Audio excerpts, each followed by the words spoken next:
I used to spend the night in hotel parking lots. What was I gonna do? I ain't had nowhere to stay, so I lived in the car. I had $35.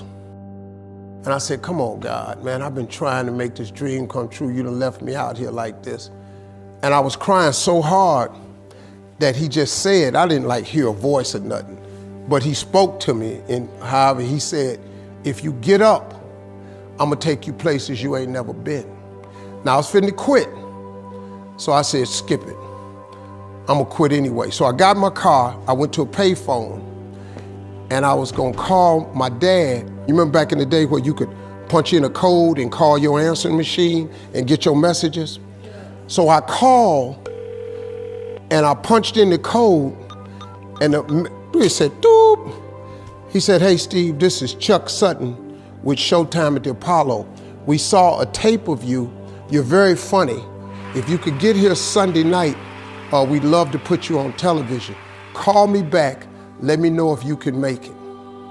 So I hung the phone up, I'm crushed, because my whole dream of being on TV, and I couldn't get to New York. I got $35. How I'm gonna get to New York? I can't make it.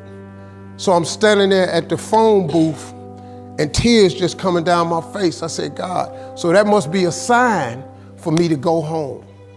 Cause this it, I ain't even got the money to go to the Apollo. My whole thing, I wanted to be on TV, I couldn't even make the dream come true. This is the most messed up moment.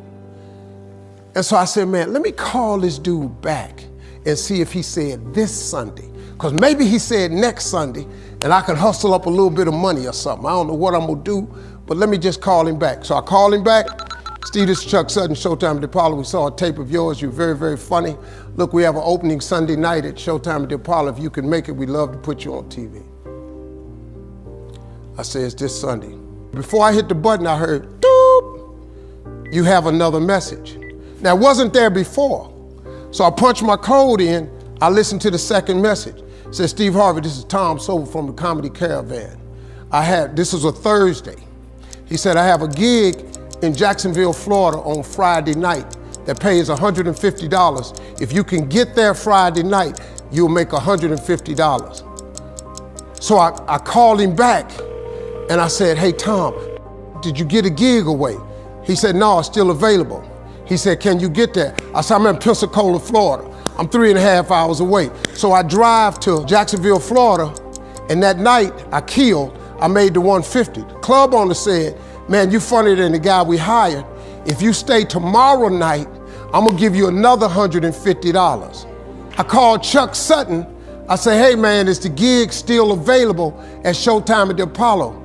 He said, yeah, we got one opening left. I said, I'll be there. So I called Eastern Airlines, who used to be open back then. They had a special for $99 going from Jacksonville, Florida to New York round trip. So I parked my car at the airport. Everything I had was in 2 bags. I got to the Apollo. I said, hey man, I'm here. I got there at 11 o'clock in the morning. He said, you can't stay here because you don't come on to the late show tonight.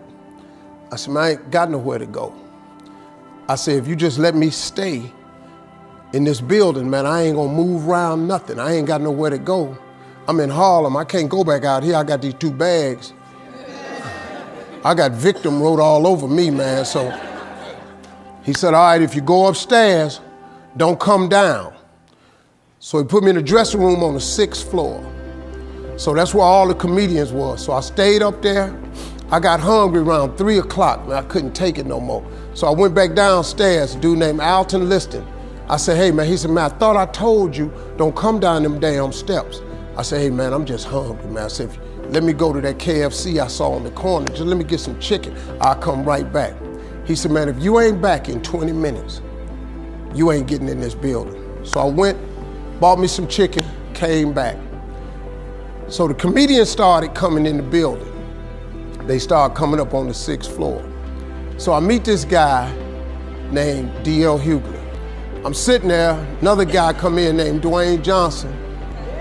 Then this other dude walked in named Jamie Foxx. It's 1991, man. They gave everybody the lineup. I was on the last show of the night. I don't go on to 11 at night. I done had this 4 pieces of chicken I'm starving, man. That chicken done wore off. I'm nervous, man. I'm about to throw up. D.L. Hughley went downstairs. D.L. Hughley got booed off. Dwayne Johnson got booed off. Jamie Foxx went down there and got booed. They booed Jamie, then Jamie started singing. Then he went back to them jokes. So I'm walking down the steps and I see Jamie sitting on the steps. I said, hey man, hang in there. He said, man, that ain't never happened to me before, man. This is crazy. This Jamie Foxx, man, one of the most talented people in all of comedy. And now, you don't even know how nervous I am, man. I can't even, my breathing is shot because these dudes been booed. So I walk out. I had wrote this joke. Mike Tyson had got in a fight in Harlem with this heavyweight named Mitch Green. Mike Tyson had hit the dude in the eye in the store. Now he was on the news, his eye was swollen. So the joke I wrote was, they was interviewing Mitch Green and he was telling everybody what happened, but his eye took over the interview. Crazy, they lost their mind. I got a standing ovation, man. I couldn't believe it. They paid me, I made $750 for being on TV for one night. I'd never made $750 telling jokes in one night. And so that was my first television appearance. A couple weeks later, Sinbad was the host of the show. He got this job on a Different World. And so he quit. And so Mark Curry became the host. And then Mark Curry got hanging with Mr. Cooper and he quit. And they came to me and said, would you come back to New York and host amateur night for us to just try you out? Oh, ain't no problem. And so I went to New York, I hosted amateur night, and I was killing. But every time we went to commercial break, I was supposed to let the warm-up act take over like Ruben does. But I knew not to let the warm-up act do that because he would change the attitude of the crowd because the Apollo was a wild place. So I stayed out there. I did the warm-up and the hosting. And I created a bond with that audience. And that's how I got on TV. It was my very first TV show. I hosted Showtime at the Apollo. I ended up being the longest running host in the history of Showtime Apollo. I did that show for 8 years. See, in your life, everybody has a turn back moment. You have a moment where you could go forward or you can give up. But the thing you have to keep in mind before you give up is that if you give up, the guarantee is it will never happen. That's the guarantee of quitting, that it will never happen, no way under the sun.